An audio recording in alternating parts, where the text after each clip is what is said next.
கர்த்தரும் இரட்சகருமாகிய இயேசு கிறிஸ்துவின் இனிய ஈடு இணையற்ற திருநாமத்தினாலே கிறிஸ்து இயேசுவுக்குள் ஜீவ ஊற்று என்கின்ற இந்த நிகழ்ச்சிக்கு உங்களை அன்புடன் வாழ்த்தி வரவேற்கிறேன். கர்த்தர் நல்லவர், அவரது கிருபை இரக்கம் என்றும் உள்ளது. இந்த நாளிலும் நம்முடைய தியானத்திற்கென்று கர்த்தருடைய ஆவியானவர் கொடுத்திருக்கிற ஒரு திருவசனம், சிங்காசனத்தின் மத்தியில் இருக்கிற ஆட்டுக்குட்டியானவரே, இவர்களை மேய்த்து இவர்களை ஜீவ தண்ணீருள்ள ஊற்றுகள் அண்டைக்கு நடத்துவார். தேவன் தாமே இவர்களுடைய கண்ணீர் யாவையும் துடைப்பார் என்றான். பிரியமானவர்களே, இந்த திருவசனத்திலே கர்த்தராகிய தேவனுடைய ஆவியானவர் இந்த காலகட்டத்திலே சிங்காசனத்தின் அனுபவத்தை குறித்து கர்த்தர் நமக்கு கற்றுத்தருகிறார். நாம் பரலோகத்தில் உள்ள இந்த சிங்காசன அறையின் அனுபவத்தை குறித்து நாம் விழிப்புள்ளவர்களாக இருக்க வேண்டும் என்று கர்த்தருடைய ஆவியானவர் உணர்த்துகிறார்.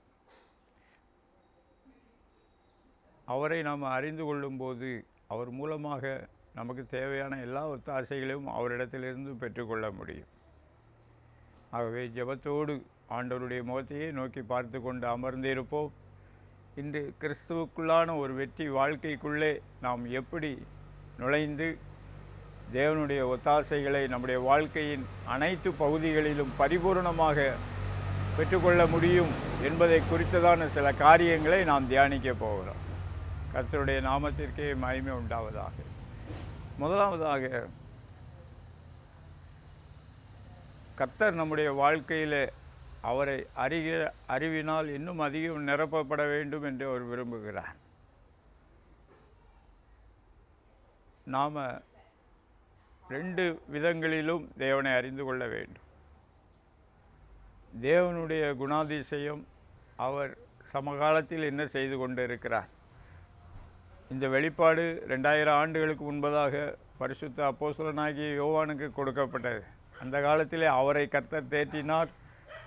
அவர் மூலமாக அந்த காலத்தில் இருந்த கிறிஸ்தவர்கள் இஸ்ரவேல் மக்களை தேற்றினார். அதே போல் இந்த காலத்திலும் அவர் நம்மை தேற்றுகிறார். நம்முடைய கண்ணீரை துடைக்க வேண்டும் என்று அவர் விரும்புகிறார். தேவனுடைய அந்த குணாதிசயத்தை நம்ம முதலாவதாக திட்டமாக அறிந்து கொள்ள வேண்டும் என்று ஆவியானவர் விரும்புகிறார். பிரியமானவர்களே, அவர் நம்மை உற்று நோக்கக்கூடியவர், நம்முடைய காரியங்கள் எல்லாவற்றையும் அறிந்திருக்கிறார். அவரிடத்திலே நம்மை எந்த கொடிய சூழ்நிலைகளிலிருந்தும் விடுவிக்கக்கூடிய பலன், ஆற்றல், சத்துவம் அவரிடத்திலே இருக்கிறது.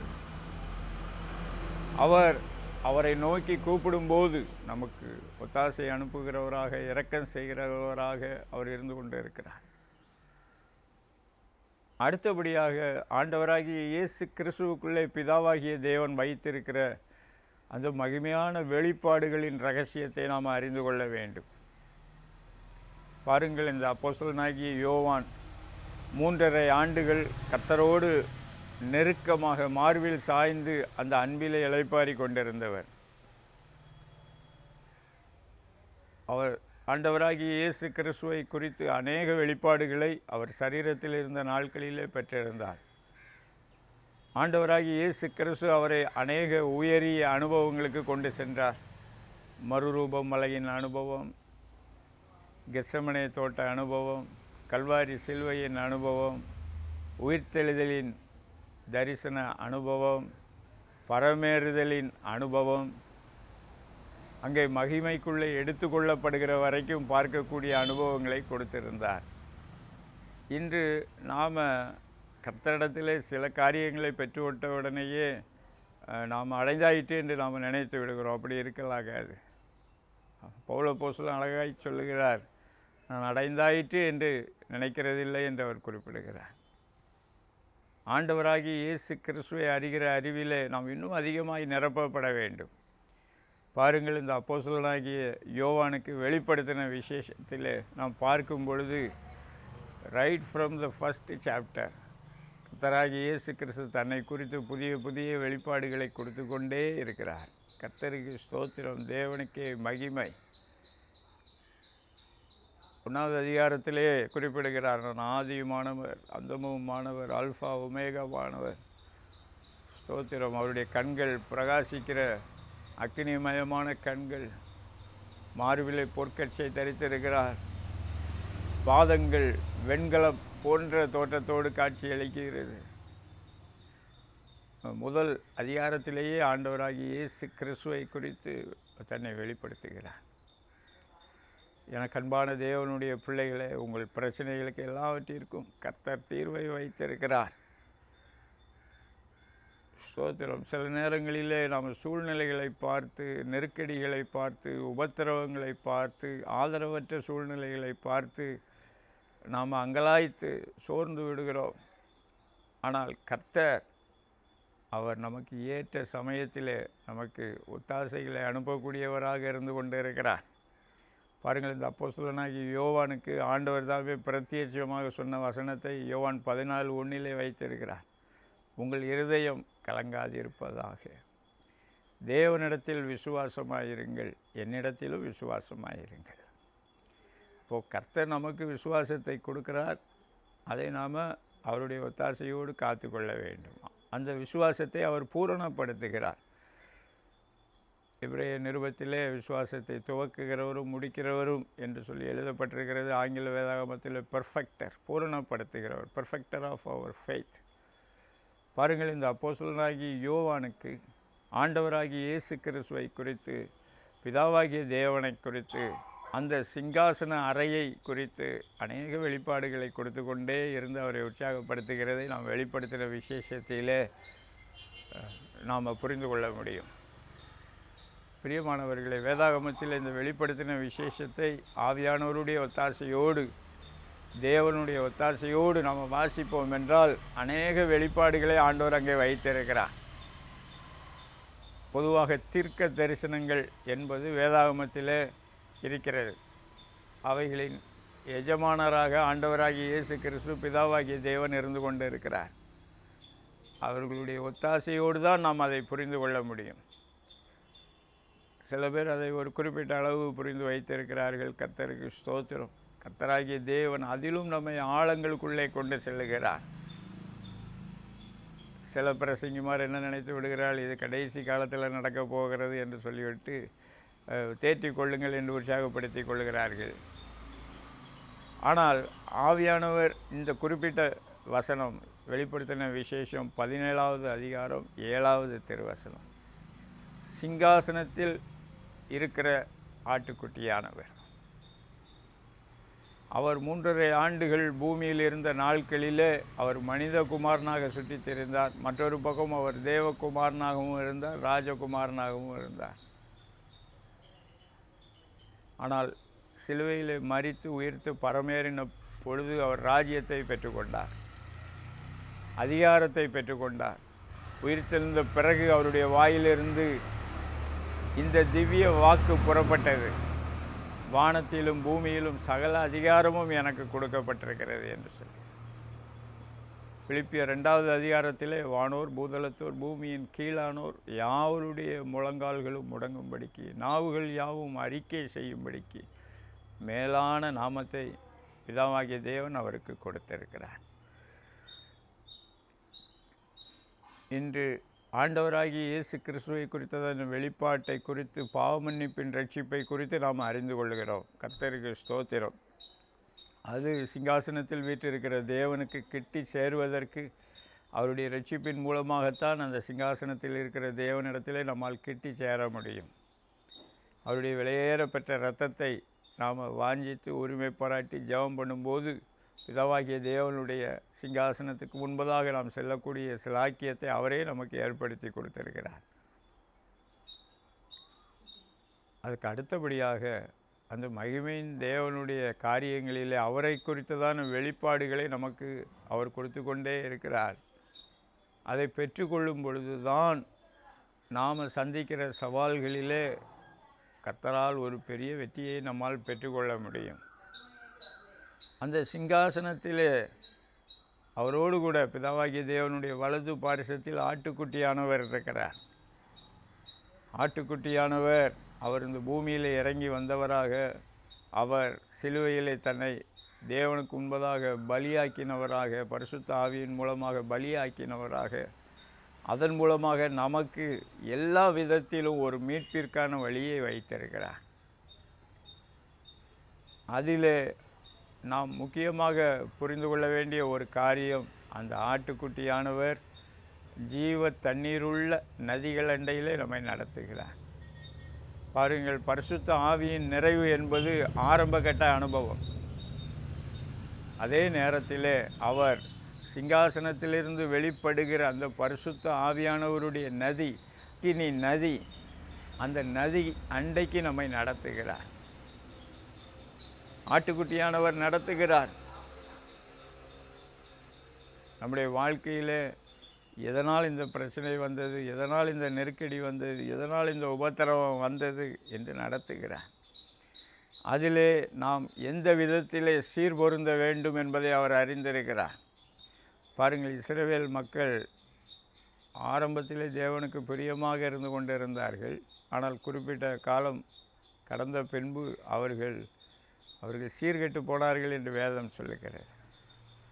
அப்போது கர்த்தர் அவர்களிடத்தில் மறுபடியும் பேசுகிறார், உங்களுடைய முந்தின சீரை பார்க்கிலும் நற்சீர் உண்டாயிருக்கும்படிக்கு செய்வேன். அப்போது கர்த்தர் நாம் ஒவ்வொரு ஸ்தாபனத்திலும், குடும்ப ஸ்தாபனம், தொழில் ஸ்தாபனம், சொத்து சுதந்திரங்கள், கர்த்தருடைய சபை, கர்த்தருடைய சமூக பழக்கத்திலேயும் நாம் சீர் பொருந்தும்படிக்கு அந்த ஆட்டுக்குட்டியானவரால் நாம் நடத்தப்படுகிறோம். மறந்துவிடக்கூடாது. நல்ல மேய்ப்பராகவும் அவர் நம்மை நடத்துகிறார். தேவனுடைய பரிசுத்த ஆட்டுக்குட்டியானவராகவும் நம்மை நடத்துகிறார். அவரை நம்ம ஃபாலோ பண்ண வேண்டும். அவர் ஜீவ தண்ணீர் அண்டையிலே நம்மை நடத்துகிறார். அந்த நதி அண்டையிலே நம்மை நடத்துகிறார். அந்த நதி அண்டையிலே நம்மை ஒரு வேரூன்றச் செய்கிறார். அவருக்கு பிரியமான கனிதரும் மரமாக, நீதிக்குரிய விருட்சமாக அவர் வளரச் செய்கிறார். கர்த்தருக்கு ஸ்தோத்திரம், தேவனுக்கே மகிமை. இந்த ஆண்டவராகிய இயேசு கிறிஸ்துவின் நடத்துதலை நம்முடைய வாழ்க்கையில் புரிந்திருக்கிறோமா? யோசனை பண்ணி பார்ப்போம். அந்த நடத்துதலை நீங்கள் எவ்வளவு தூரம் புரிந்து கொள்ளுகிறீர்களோ அவ்வளவு தூரம் கிறிஸ்துவுக்குள்ளே நான் வெற்றி வாழ்க்கை வாழ முடியும். ரோமருக்கு எழுதின நிருபத்திலே பவுல் அப்போஸ்தலன் அழகாக குறிப்பிடுகிறார், எவர்கள் தேவனுடைய ஆவியினால் நடத்தப்படுகிறார்களோ அவர்கள் தேவனுடைய புத்திரராய் இருக்கிறார்கள். இன்று நாம் கர்த்தரால் நடத்தப்படுகிறோமா? யோசனை பண்ணி பார்ப்போம். ஸ்தோத்திரம். அவர் காண்பிக்கிற திசையிலே, அவர் காண்பிக்கிற வழியிலே, அவர் காண்பிக்கிற பொறுமையோடு நாம் நடந்து செல்ல பிரயாசப்படுகிறோமா? யோசனை பண்ணி பார்ப்போம்.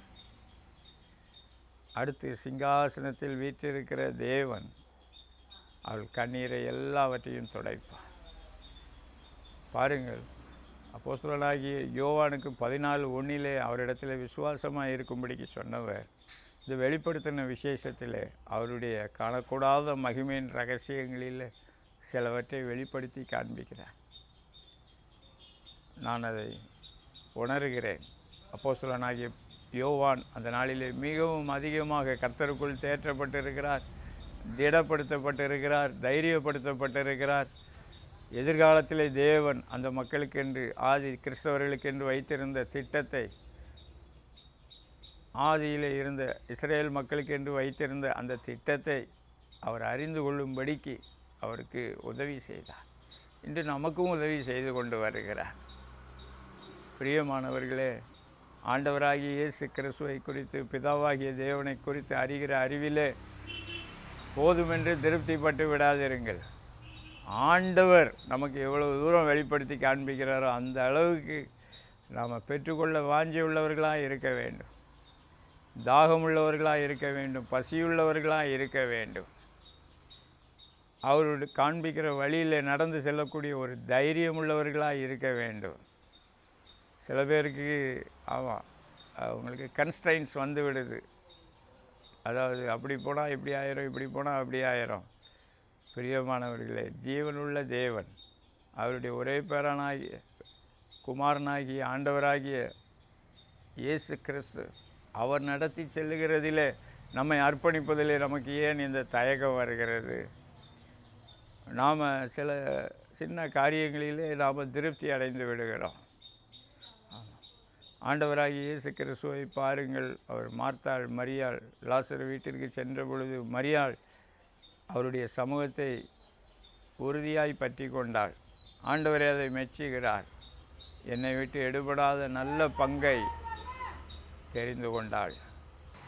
அந்த காணக்கூடாத தேவனை குறித்ததான வெளிப்பாடுகளை நாம் பெற்றுக்கொள்ளும்போது நம்முடைய ஆவிக்குரிய கண்கள் இன்னும் பிரகாசம் அடைகின்றது. மகிமையின் தேவனை நாம் அறிந்து கொள்கிறோம். அவர் நமக்கு இருக்கக்கூடிய உபத்திரவங்களிலே, போராட்டங்களிலே அவர் உதவி செய்ய வல்லவராய் இருக்கிறார் என்பதை நாம் அறிந்து கொள்கிறோம். ஒரு பக்கம் காணக்கூடாத தேவனுடைய மகிமையும் நாம் அறிந்து கொள்கிறோம் அவருடைய ஒத்தாசையினால். மற்றொரு பக்கம் சத்திய வார்த்தையின் யதார்த்தத்தையும் நாம் அறிந்து கொள்கிறோம். இந்த வெளிப்பாடு நமக்கு மிகவும் அவசியம். இன்று பரிசுத்த ஆவியானவருடைய அபிஷேகத்தை பெற்றுக்கொண்ட பிறகும் இந்த ஜீவனுள்ள தேவனிடத்திலே வாஞ்சியாக இருப்போமானால் இந்த வெளிப்பாடுகளை, அந்த தெளிவான காரியங்களை ஆண்டவரே நமக்கு கற்றுக் கொடுப்பார். கர்த்தருக்கு ஸ்தோத்திரம், தேவனுக்கே மகிமை. பாருங்கள், பக்தனாகிய யோபு அவர் மிகுந்த உபத்திரவத்திற்குள்ளே இருக்கிறார். அந்த யோபுவின் புத்தகத்தை வாசித்து பார்ப்போம் என்றால் மிகவும் நமக்கே இவ்வளவு பாடுகளை பட்டிருக்கிறாரே என்று சொல்லி நினைக்க தோன்றுகிறது. சில பேர் சொல்வார்கள், நான் யோபுவை போல கஷ்டப்படுகிறேன் என்று சொல்லி. அதெல்லாம் ஒரு குறிப்பிட்ட அளவு தான். எனக்கு தெரிந்து இதுவரைக்கும் யோபுவை போல கஷ்டப்பட்டவர்கள் ஒரு சிலர் தான் இருக்கிறார்கள். எனக்கு அன்பான தேவனுடைய ஜனமே, அப்போது யோபுவுக்கு கடைசி அதிகாரங்களிலே வாசித்து பாருங்கள். கர்த்தர் பெருங்காற்றிலிருந்து யோபுவோடு பேசுகிறார். தன்னுடைய மகிமையை குறித்து, மகத்துவத்தை குறித்து, பராக்கிரமத்தை குறித்து, ஆற்றலை குறித்து பேசுகிறார். அப்பொழுது யோபுவினுடைய ஆவிக்குரிய கண்கள் இன்னும் மணல் மூட்டப்படுகிறது. அவர் தேவனுடைய மகிமையை அறிந்து கொள்கிறார். யோபு 42:2 அவர் ஜெபம் சொல்லுகிறார், தேவரீர் சகலத்தையும் செய்ய வல்லவர், நீர் செய்ய நினைத்த காரியம் தடைப்படாது. உடனே அவருக்கு தேவையான ஒத்தாசை வந்து விடுகிறது. கர்த்தருக்கு ஸ்தோத்திரம், தேவனுக்கே மகிமை. அவர் பூமியிலே அவர் பட்ட உபத்திரவம் சோதனைக்கு தக்கவாறு இரட்டிப்பான பலனை, ஆசீர்வாதத்தை பெற்றுக்கொள்கிறார். இன்று சிலர் நினைத்து விடுகிறார்கள், பரலோகத்துக்கு போன பிறகு தான் எல்லாம் சரியாகும் அப்படின்னு நினைத்து விடுகிறார்கள். இல்லை, பூமியிலேயே கர்த்தர் சரி பண்ணுவார். வெளிப்படுத்தின விசேஷத்திலே அப்போஸ்தலனாகிய யோவான் மூலமாக பாருங்கள், யோபுவுக்கு அவருடைய தனிப்பட்ட வாழ்க்கை, கர்த்தர் அவருக்கு கொடுத்திருந்த ஸ்தாபனங்கள், பொறுப்புகளிலே கர்த்தர் இடைப்பட்டார். அப்போஸ்தலனாகிய யோவானுக்கு, இஸ்ரேல் மக்களுக்கு, கிறிஸ்தவர்களுக்கு, முழு பூமிக்கும் தேவையான ஒத்தாசையை கொடுத்து அப்போஸ்தலனாகிய யோவானை உற்சாகப்படுத்தினார். கர்த்தருக்கு ஸ்தோத்திரம், தேவனுக்கே மகிமை. நம்முடைய தேவன் மிகவும் பெரியவர். பிரியமானவர்களே, நம்முடைய சின்ன வாழ்க்கையின் தேவைகளை சந்திப்பது, நம்மை விசாரிப்பது, நலமான பாதையில் நடத்தி செல்வது, நம்முடைய கண்ணீரை துடைப்பது அவருக்கு லேசான காரியம். அவருடைய சர்வ வல்லமையுள்ள அதிசயமான மகிமையான கரத்தினால் ஒரு தொடுதல் போதும், ஒரு வார்த்தை போதும், யூ வில் பி ஃபிக்ஸ்ட். நாம் கர்த்தருக்குள்ளே சீர்பொருந்த பண்ணப்படுவோம். நமக்கு இருக்கிற பிரச்சனைகளையும் கர்த்தர் அப்புறப்படுத்தி நமக்குள்ளே கிறிஸ்து இயேசுவுக்குள்ளான ஒரு வெற்றி வாழ்க்கையை அவர் கொடுப்பார். அந்த வெற்றி வாழ்க்கையை அவர் கிறிஸ்து இயேசுவுக்குள் தான் வைத்திருக்கிறார் என்பதை நாம் திட்டமாய் அறிந்து கொள்ள வேண்டும், வெளியே அல்ல. இன்று உபத்திரவம் வரும்போது, போராட்டம் வரும்போது, அங்கே போனால் இந்த பிரச்சனை சரியாயிடும், இங்கே வந்தால் இந்த பிரச்சனை சரியாயிடும், இந்த வழியில் போனால் கட்டாயம் ஒரு தீர்வு உண்டு, அப்படி குழப்பத்திலே போகக்கூடாது. ஆவியானவர் எழுதி வைத்திருக்கிறார், நம்முடைய கர்த்தராகிய இயேசு கிறிஸ்துவின் மூலமாக ஜெயம் கொடுக்கிற தேவனுக்கு ஸ்தோத்திரம். கிறிஸ்து இயேசுக்குள் தான் அதை தேவன் முன்குறித்து வைத்திருக்கிறார். தேவனிடத்திலும் விசுவாசமாக இருக்க வேண்டும். ஆண்டவராகிய இயேசு கிறிஸ்துவாகிய தேவனிடத்திலும் விசுவாசமாக இருக்க வேண்டும். அப்போது அவர் நடத்துகிற வழியிலே செல்வீர்கள் என்றால் எனக்குரிய தீர்வு நிச்சயம். அது நிச்சயமான காரியம். ஆவியானவர் நமக்கு உதவி செய்வாராக. ஆண்டவராகிய இயேசு கிறிஸ்துவாகிய ஆட்டுக்குட்டியானவர் நம்மை ஜீவ தண்ணீருள்ள நதிகள் அண்டையிலே நடத்தி செல்வாராக. ஆவியானவர் இப்பொழுதே உணர்த்துகிறான். ஸ்தோத்திரம். அடுத்த அடியை எப்படி எடுத்து வைப்பது? ஸ்தோத்திரம். அங்கலாய்த்து கொண்டு இருக்கிறோமா? ஆண்டவர் பாதத்தில் காத்திருக்க பழகுங்கள். அவருடைய சமூகத்தில் உங்கள் காரியங்கள் எல்லாவற்றையும் சொல்லிவிடுங்கள், ஊற்றி விடுங்கள். அவர் நிச்சயமாக நமக்கு உதவி செய்வார். நிச்சயமாக இந்த பூமியிலேயே நமது கண்ணீரை துடைப்பார். அவருடைய கைகள் பரலோகத்திலே மாத்திரமல்ல, பூமிக்கும் இறங்கி வந்த கைகள், அதை மறந்துவிடக்கூடாது. ஸ்தோத்திரம். இன்னும் ஒரு காரியத்தை சொல்லுகிறேன். ஆண்டவராகிய இயேசு கிறிஸ்து இந்த பூமியில் இருந்த நாட்களிலே அவருடைய சமூகத்திலே கண்ணீரை கண்டவுடன் மனதுருகினார். அங்கலாய்ப்பை, சஞ்சலங்களை கண்டபொழுது உடனே அற்புதங்களை செய்து அவருடைய கண்ணீரை நிரந்தரமாக துடைத்தார். எனக்கு அன்பான தேவனுடைய ஜனமே, நம்முடைய வாழ்க்கையில் இந்த ஒப்பற்ற தேவனிடத்தில் விசுவாசமாக இருப்போம். அவர் காட்டுகிற வழியிலே நடக்க பிரயாசப்படுவோம். ஸ்தோத்திரம். அவர் வாக்கு பண்ணியிருக்கிறார் சங்கீதத்தில், உன் கண்ணின் மீது என் கண்ணை வைத்து ஆலோசனை சொல்வேன், போதித்து நடக்க வேண்டிய வழியை காட்டுவேன். பூமியிலே வைத்திருக்கிறார். அவருடைய ஆவியானவர் நம்மை நடத்தி கொண்டு இருக்கிறார். அவர் நம்மை தெளிவாக நடத்துவார். அவருடைய வார்த்தைகளுக்கு, அவருடைய வழி நடத்துதலுக்கு, அவருடைய ஆலோசனைக்கு காத்திருக்க பழகுவோம். எந்த விஷயமாக இருந்தாலும் சரி, கர்த்தருக்கு காத்திருக்க பழகும்போது அவரே நமக்கு ஜெயம் கொடுப்பார். கர்த்தருக்கு ஸ்தோத்திரம். அடுத்தபடியாக இந்த சிங்காசன தண்டையிலே நாம் நெருங்கும்போது சில காரியங்களை குறித்து நாம் வேதத்தின் வாயிலாக நாம் அறிந்து கொள்கிறோம். முதலாவதாக, அந்த ஆட்டுக்குட்டியானவருடைய இரத்தத்தின் மூலமாக தான் சிங்காசனத்திற்கு சமீபத்திலே நாம் நெருங்கி சேரக்கூடிய சிலாக்கியத்தை பெறுகிறோம். எபிரேய நிருபத்தில் அது குறிப்பிடப்பட்டிருக்கிறது. ஏற்ற சமயத்திலே இரக்கத்தை பெறும்படி சகாயம் செய்யும் கிருபையை பற்றி கொண்டு இருக்க கடவோம். ஆண்டவராகிய இயேசு கிறிஸ்து இந்த பூமியிலே சிலுவையிலே தன்னை பலியாக ஒப்பு கொடுத்ததின் மூலமாக, அவருடைய இரத்தம் பூமியிலே சிந்தப்பட்டது நிமித்தமாக, அதை காணக்கூடாத மகிமையான தேவனுடைய சிங்காசனத்திற்கு பக்கத்திலே செல்லக்கூடிய கிருபையை ஆண்டவர் நமக்கு கொடுக்கிறார். ஸ்தோத்திரம். தேவ சமூக பழக்கத்திலே நாம் வளர வளர இந்த கிருபையை மறந்துவிடக்கூடாது. அவருடைய இரத்தத்தின் மூலமாகத்தான் நாம் தேவனுடைய சமூகத்திலே கிட்டி சேரக்கூடிய சிலாக்கியத்தை பெறுகிறோம். மற்றொரு காரியம், ஸ்தோத்திரத்தோடு ஜெபிக்க பழக வேண்டும். துதியோடு அவர் சமூகத்திலே நாம் அவர் சமூகத்திலே கிட்டி சேர வேண்டும். துதிக்கிற அனுபவத்திலே உறுதிப்பட தான் கர்த்தர் அடுத்த நிலைமைக்குள்ளே நம்மை கொண்டு செல்லுவார். ஆமாம். வெளிப்பிரகாரம், உள்பிரகாரம், பலிபீடம், பரிசுத்த ஸ்தலம், மகா பரிசுத்த ஸ்தலம். ஸ்தோத்திரம். என்னுடைய ஆவிக்குரிய வாழ்க்கையில் எனக்கு இப்பொழுது ஏறக்குறைய 55 வயதுகள் ஆகிறது. தேவ சமூக பழக்கத்திலே அந்த துதிக்கிற அனுபவம் மிகவும் மிகவும் அவசியமான ஒரு அனுபவமாக இருக்கிறது. அவர் துதிகளிலே பிரியப்படுகிறார். அது அவருக்கு மாத்திரமல்ல, நமக்கும் துதிப்பது தேவ சமூகத்திலே வசிப்பதற்கு, நடப்பதற்கு அத்தியாவசியமான ஒரு காரியமாக இருந்து கொண்டிருக்கிறது. தேவ சமூகத்திலே அவரை நெருங்கி சேர சேர துதிக்கிற அனுபவத்திற்கு இடையூறாய் வரக்கூடிய எந்த காரியத்தையும் தடை செய்ய வேண்டும்.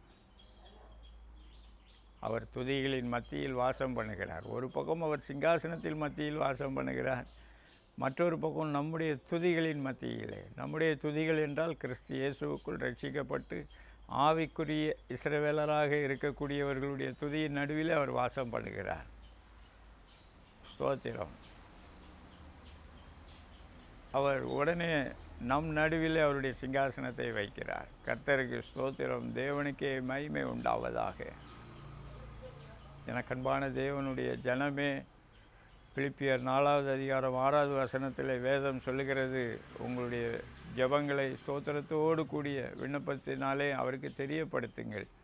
அப்பொழுது எல்லா புத்திக்கும் மேலான தேவ சமாதானம் உங்களை நிரப்பும். அவரிடத்திலே உங்கள் காரியங்களை சொல்லிவிடும் பொழுது அவர் அங்கிருந்து அவரால் அதை பார்த்து கொண்டு சும்மா இருக்க முடியாது, உடனே இறங்கி வருவார். ஸ்தோத்திரம். சில நேரம் ஆண்டவராகிய இயேசு கிறிஸ்துவை குறித்து அறியாமல் பிதாவாகிய தேவனை நோக்கி அழுது கொண்டிருந்தவர்களையும் கூட புதிய ஏற்பாட்டு பகுதியில் ஆண்டவர் சந்திக்கிறார். பாருங்கள், அந்த நாயினூர் விதவை ஆண்டவராகிய இயேசு கிறிஸ்துவனிடம் பக்கத்திலேயே வரவில்லை, கூப்பிடவில்லை, ஜெபிக்கவில்லை. அவள் அந்த காலத்தில் யூதர்களுடைய வழக்கப்படி அந்த யெகோவா தேவனை குறித்து, எலோஹிம் தேவனை குறித்து அவள் புலம்பிக் கொண்டிருந்திருப்பாள்.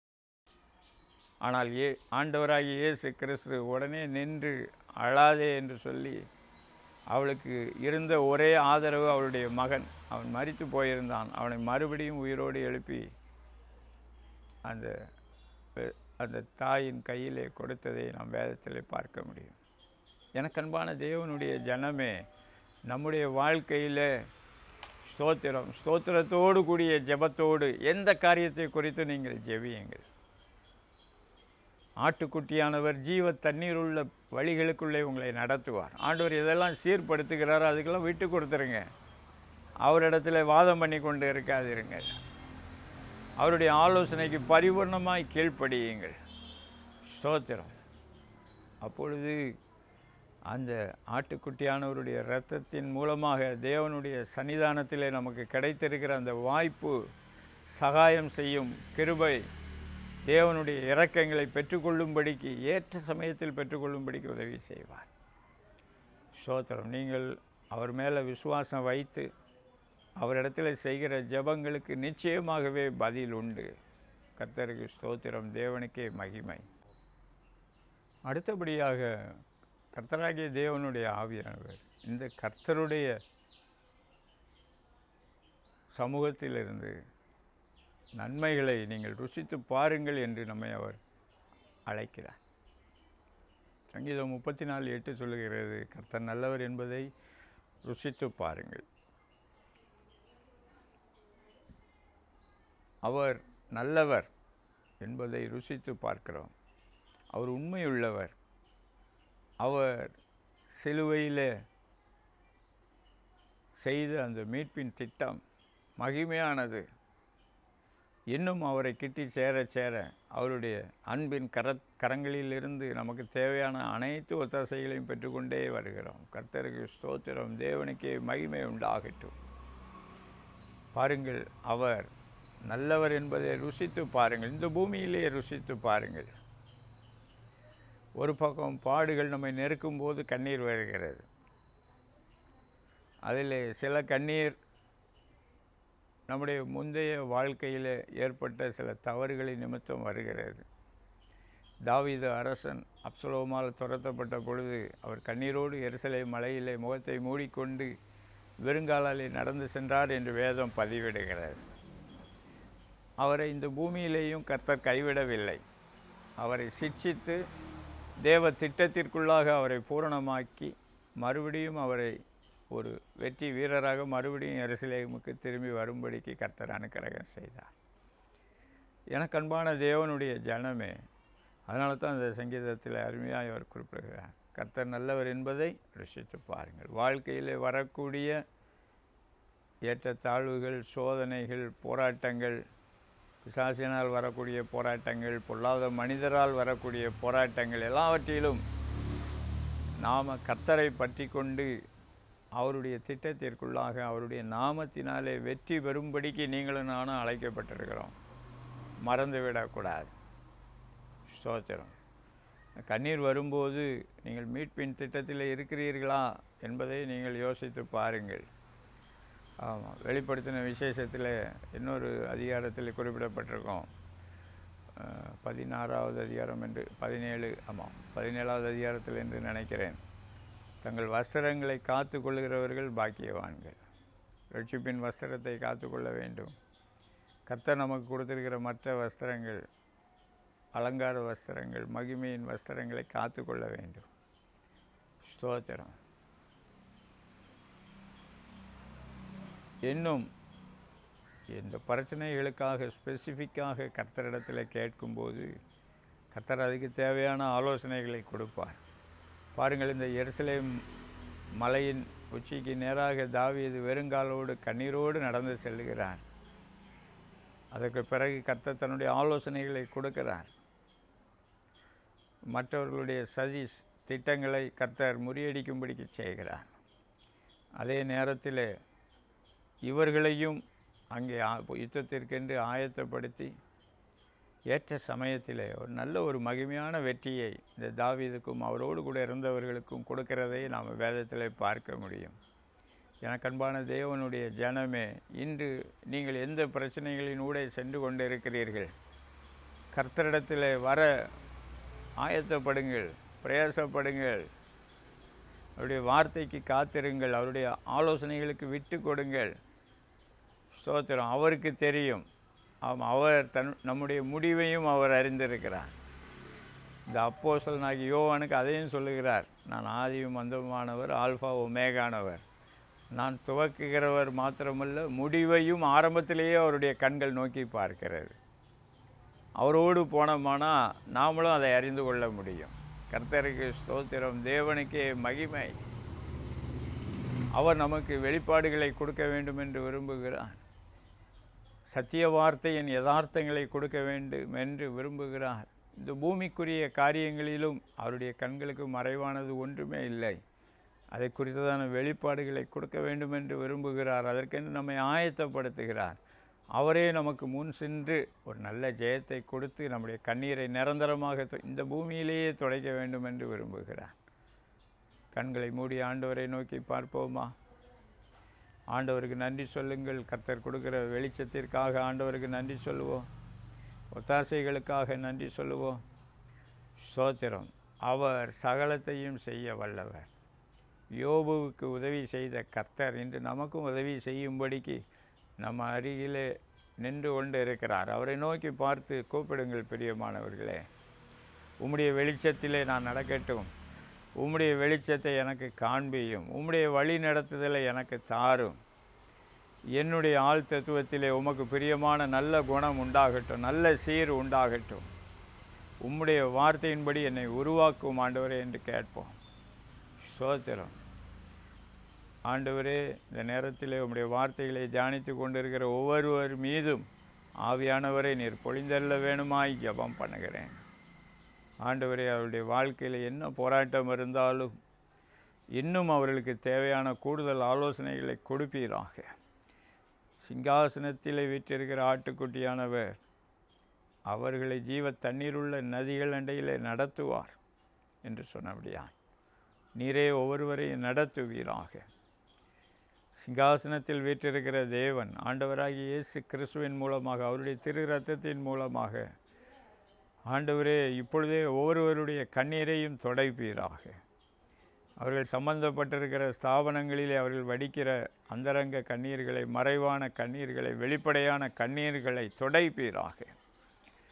இப்பொழுதே நீர் அதை செய்வீராக. ஆண்டவரே, உங்கள் கிருபை இறங்கட்டும், உங்கள் அபிஷேகம் இறங்கட்டும், நுகத்தடிகள் முறிக்கப்படட்டும், கட்டுகள் அறுக்கப்படட்டும், அவர்களை சந்தோஷமாக மகிழ்ச்சியாக புறப்பட பண்ணுவீராக. உம்முடைய நாமத்தின் நிமித்தம் ஆண்டவரே வானத்தையும் பூமியும் படைத்த அந்த சர்வ வல்லமையுள்ள தேவனாகிய கர்த்தரிடத்திலிருந்து ஒத்தாசைகள் இறங்கட்டும். ஆண்டவரே, அவருடைய சிறுமையை ஆண்டவரே மேன்மையாக மாற்றுவீராக, மகிமையாக மாற்றுவீராக. அவர்கள் எந்தெந்த பகுதிகளிலே குன்றி போய் கிடக்கிறார்களோ அந்த இடங்களிலெல்லாம் அவர்களை ஆண்டவரே நிலை நிற்க செய்வீராக, வர்த்திக்க பண்ணுவீராக. ஆண்டவரே ஸ்தோத்திரம். இன்னும் ஆண்டவரே பெருகச் செய்வீராக. ஆண்டவரே ஸ்தோத்திரம். இன்னும் ஆண்டவரே அவர்கள் என்னென்ன விஷயங்களிலே ஆண்டவரே உம்முடைய ஒத்தாசைக்காக நாடி நிற்கிறார்களோ ஒவ்வொரு காரியத்திலும் உம்முடைய வார்த்தைகளை இன்னும் அனுப்புவீராக. அவருடைய துக்கம் சந்தோஷமாய் மாறட்டும், கண்ணீர் களிப்பாக மாறட்டும், 100% மாறட்டும். ஆண்டவர் ஸ்தோத்திரம். உம்முடைய நாமத்தையே மகிமைப்படுத்துங்கப்பா. எங்களுக்கல்ல கர்த்தாவே, உம்முடைய நாமத்தையே மகிமைப்படுத்துவீராக. ஆண்டவருடைய ஒத்தாசை இறங்கி வருகிறது. கர்த்தருடைய தயவுள்ள கரம் ஒரு சிலர் மீது அமருகிறதை பார்க்கிறேன். ஒரு சிலர் மேலே கர்த்தருடைய ஆவியின் அபிஷேகம் அக்கினியாய் ஊற்றப்பட்டு கொண்டு இருக்கிறதை பார்க்கிறேன். பிசாசின் நுகத்தடிகள் முறிக்கப்படுகிறது. தேவ சமாதானம் இறங்கி வருகிறது. அது மாத்திரமல்ல, ஒவ்வொருவருடைய வாழ்க்கையிலும் நன்மைக்கு ஏதுவாக, மீட்பிற்கு ஏதுவாக கர்த்தர் விடுதலையையும் மீட்பையும் பரிபூர்ணமாக கட்டளையிடுகிறார்.